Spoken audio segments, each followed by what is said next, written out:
సంగారెడ్డి జిల్లా హత్నూర మండలంలో తర్కన్పేట గ్రామంలో హనుమాన్ గుడి కొత్తగా నిర్మించడం జరిగింది.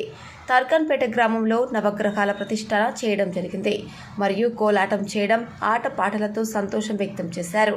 తర్కన్పేట గ్రామస్తులు అందరూ కలిసి హనుమాన్ గుడి వద్ద ధ్వజస్తంభం నిలబెట్టడం జరిగింది.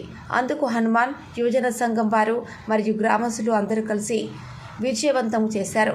అందుకు గ్రామ ప్రజలు, గ్రామ పెద్దలు, గ్రామ యువకులు అందరూ కలిసి సంతోషం వ్యక్తం చేశారు.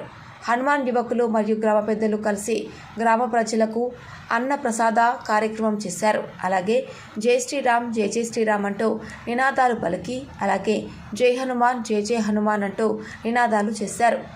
గ్రామ పెద్దలు, గ్రామ సంఘాల వారు మరియు గ్రామస్తులు అందరూ కలిసి ఈ కార్యక్రమాన్ని ఘనంగా నిర్వహించారు. Sangareddy district reporter B Samuel, Drishyam news.